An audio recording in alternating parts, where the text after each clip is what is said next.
If you think standing still would save you from a T-Rex, you're already dead. That famous scene in Jurassic Park, it lied to you. A Tyrannosaurus Rex didn't need movement to find you. It had binocular vision superior to a hawk and a sense of smell so acute it could detect a carcass from miles away. But the most terrifying thing about this creature wasn't just how it hunted, it was how it lived. For over a century, we've looked at museum bones and seen a monster, but new discoveries have revealed something far more complex. A creature that started as a fluffy, vulnerable chick, grew at a rate that defies logic, and lived a life of constant, brutal violence. Today, we are stripping away the Hollywood myths. We are going back 66 million years to the Hell Creek Formation to walk you through the entire life cycle of the ultimate apex predator, from the moment it cracks its shell to its final breath. Let's start at the beginning. Picture a baby T-Rex. Hard to believe, right? When it hatches, the future king of the dinosaurs is incredibly small, maybe 20 pounds. And here is the kicker. It's likely covered in a coat of downy feathers. At this stage, the tyrant lizard king isn't a predator, it's prey. Statistics suggest that nearly 60% of T-Rex hatchlings never made it past their first year. They were snacks for dromaeosaurs, crocodiles, and even other older tyrannosaurs. This vulnerability forced them to be fast, agile, and hidden. But if they survived infancy, something biological kicked in that we still struggle to comprehend. Enter the teenage growth spurt. Between the ages of 14 and 18, a T-Rex underwent one of the most explosive growth rates in the animal kingdom. We're talking about gaining 5 to 6 pounds every single day. Imagine a human teenager eating enough to gain a pickup truck's worth of weight every single year. That is the biological reality of a T-Rex. This growth phase was so dramatic that for decades, paleontologists thought the teenage T-Rex was a completely different species called Nano-Tyrannus. The teenager was sleek, long-legged, and built for speed. It filled a completely different ecological niche. While the adults were crushing bones, the teenagers were chasing down fast-moving prey. But then, around age 20, the speed stopped, the bulk arrived, the skull thickened, the teeth changed from blades into railroad spikes. The T-Rex wasn't just getting bigger, it was transforming into a biological tank. So you're a fully grown, 7-ton adult T-Rex. You've survived the gauntlet of childhood. What does your Tuesday look like?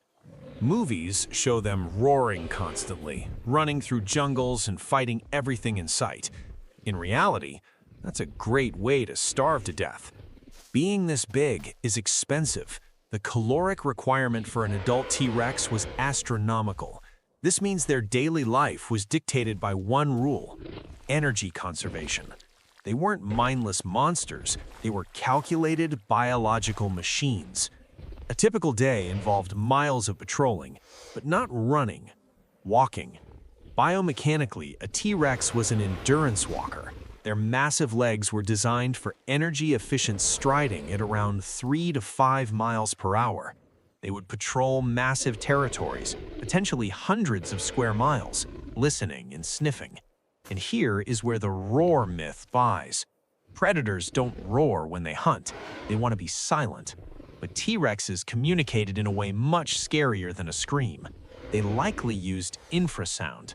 Similar to modern cassowaries or elephants, a T-Rex could emit low-frequency sounds that you wouldn't hear with your ears. You would feel them in your chest. A vibration traveling through the ground for miles, a silent warning that signals, "This is my land." They were also likely highly sensitive. Recent fossil analysis of the T-Rex snout reveals a complex network of nerve openings. This suggests their faces were as sensitive as a human fingertip. They used their snouts to explore their environment, nurture their young, and perhaps even engage in delicate social grooming. Wait, social grooming? Friends? We used to think they were solitary killers, but footprints found in Canada show 3 tyrannosaurs moving together in the same direction at the same speed. This raises a terrifying possibility: pack hunting. Imagine not one T-Rex, but a coordinated family unit, the fast teenagers flushing out prey, driving them toward the massive bone-crushing jaws of the parents. That isn't a dinosaur, that's a wolf pack the size of a bus. But eventually, the patrolling ends. The hunger sets in. It's time to hunt. This is where the engineering of the Tyrannosaurus Rex truly defies comprehension. Let's break down the weapon systems. First, the sensors. The olfactory bulb, the part of the brain dedicated to smell, was massive. A T-Rex could smell a rotting carcass or a living herd from miles away. Then, the eyes. Unlike most dinosaurs, which had eyes on the sides of their heads, T-Rex eyes faced forward. This gave them binocular vision and depth perception. They could judge distance precisely. When the attack begins, it's not a graceful duel, it's a car crash. The T-Rex skull is built to withstand immense shock. It would likely ram its prey first to knock it off balance. And then, the bite. We estimate the bite force at over 12,800 pounds per square inch. But numbers are boring, so let's put it this way. Imagine balancing the weight of 3 pickup trucks on the tip of a single tooth. That is the pressure we are talking about. To give you context, a lion bites with about 650 psi. A hydraulic press crushing a car is roughly what a T-Rex did to a Triceratops's neck. It didn't just break bones, it turned them into powder. This is called osteophagy, the consumption of bone. When a T-Rex bit you, it didn't just tear flesh, it exploded the skeleton underneath. It ate the bones to access the mineral-rich marrow, a food source no other competitor could reach. This brings us to the most controversial debate in paleontology history. Was the T-Rex a noble hunter or just a giant, glorified scavenger? I want you to vote in the poll right now before I give you the answer. Look at the evidence. Tiny arms versus massive legs. What does your gut tell you? Hunter, scavenger, or something else? Okay, here is the truth. The answer is option C. It was an opportunist. If a T-Rex found a free meal, it wouldn't say no out of pride.